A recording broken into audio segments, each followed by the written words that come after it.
রাজ্যে একের পর এক তৃণমূল নেতার প্রাসাদোপম বাড়ির ছবি সামনে আসায় যখন বিতর্ক তুঙ্গে, ঠিক তখনই পুকুর ভরাট করে বাড়ি তৈরির গুরুতর অভিযোগ উঠল বাঁকুড়ার বিষ্ণুপুরে। কাঠগড়ায় খোদ ১ নম্বর ওয়ার্ডের তৃণমূল সভাপতি সদানন্দ রক্ষিত। স্থানীয় বাসিন্দাদের দাবি, বিষ্ণুপুর পুরসভার ১ নম্বর ওয়ার্ডের বাইপাস এলাকায় একটি পুরনো পুকুর ছিল, যা পুরসভার নথিতেও স্পষ্ট।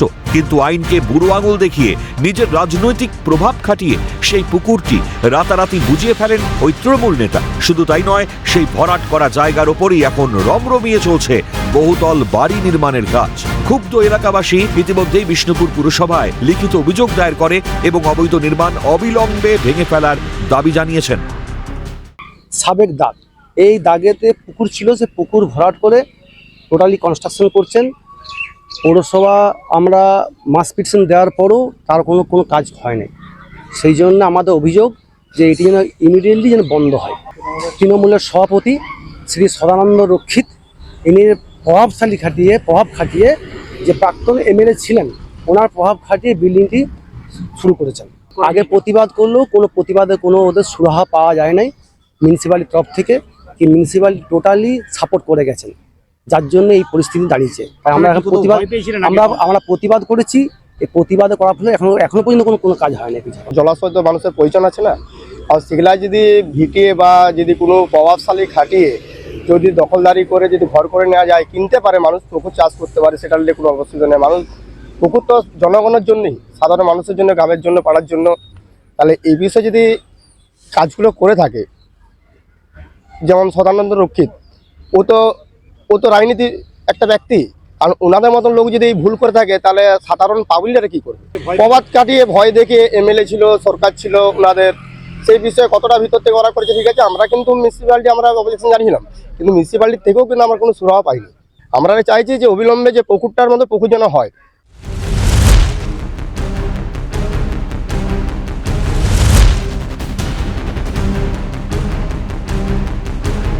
এবার ধর্মের নামে জোর করে চাঁদা আদায়, আর তা দিতে না পারায় এক অসহায় দিনমজুরকে গলা টিপে বুকে কিল ঘুষি মারার অভিযোগ উঠল তৃণমূলের প্রধান নমিতা গড়াই সাঁতরা ও তার স্বামী মদন গড়াইয়ের বিরুদ্ধে। বাঁকুড়ার শানবাঁধা অঞ্চলের শ্যামদাসপুরে এই নারকীয় ঘটনায় ছড়িয়েছে তীব্র রাজনৈতিক উত্তেজনা। দিনমজুরি করে খাওয়া তপন ঘোষের অপরাধ, তিনি সংকীর্তনের জন্য দাবি করা মোটা অঙ্কের চাঁদা দিতে পারেননি। এই ঘটনায় রবিবার বাঁকুড়া সদর থানায় অভিযোগ দায়ের করেছেন তপন ঘোষ। সে আমার কাছে চাঁদা নিতে এসেছিল, আমি বললাম আমি পেমেন্ট পাইনি, পেমেন্ট করলে আমি নিজে দিয়ে আসবো। এখানে ঘরে মেলা হচ্ছে শ্যামদাসপুরে, সেইখানে চাঁদা নিতে এসেছিল। তবে আমার এখানে বাড়ি নয়, আমি এখানে ভাড়ায় থাকি। তো তাও জবরদস্তি, মানে আমার জামাইবাবু সেও দিতে গেছে, দিয়ে তাকে বলেছে নাকি এই পয়সাটা বেলুন কিনে দিবে, তোমার ছেলেকে বেলুন কিনে দিবে। ওটা হচ্ছে শ্যামদাসপুরের প্রধান নমিতা গোড়াই আর মদন গোড়াই। এমন হাজার 2-5 টাকা খুঁজছিল। তো আমার ওই রকম সামর্থ্য, আমি দিন মজুরি কাজ করি, সারাদিনে 12-13 ঘন্টা কাজ করে আমি 400-500 টাকা বেতন পাই। বিজেপির দাবি সরকার পরিবর্তন হয়েছে, তাই তৃণমূল কোনো প্রকল্প থেকে আর টাকা তুলতে পারছে না। তাই তারা এই কীর্তনের নাম করে টাকা তুলছে, না দিতে পারলে জুলুমবাজি করছে। বিজেপি নেতা দীপু ব্যানার্জির কঠিন বার্তা, যত তাড়াতাড়ি সম্ভব দোষীদের গ্রেপ্তার করা হোক। বিষয়টা হচ্ছে সরকার পরিবর্তন হয়েছে, তো সেই জন্য তারা বিভিন্ন প্রকল্পের মাধ্যম দিয়ে টাকা তুলতে পারছে না।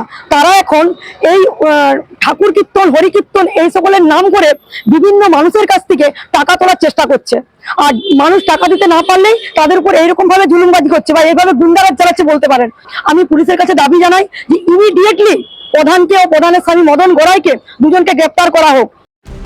ভোটের সময় পায়ে ধরা আর ভোট ফুরলেই গলা ধরা, এটাই কি তৃণমূলের সংস্কৃতি? উন্নয়ন যখন কেবল তৃণমূল নেতাদের প্রাসাদে বন্দী থাকে আর ধর্মকে তোলাবাজির অস্ত্র করা হয়, তখন সাধারণ মানুষের ক্ষোভ যে কোনোদিন গণবিস্ফোরণের রূপ নিতে পারে, এখন ঘটে যাওয়া বিভিন্ন ঘটনাক্রম যেন তারই জ্বলন্ত দৃষ্টান্ত। রাহুল কর্মকার এবং স্বরূপ রায়ের রিপোর্ট, ক্যালকাটা নিউজ।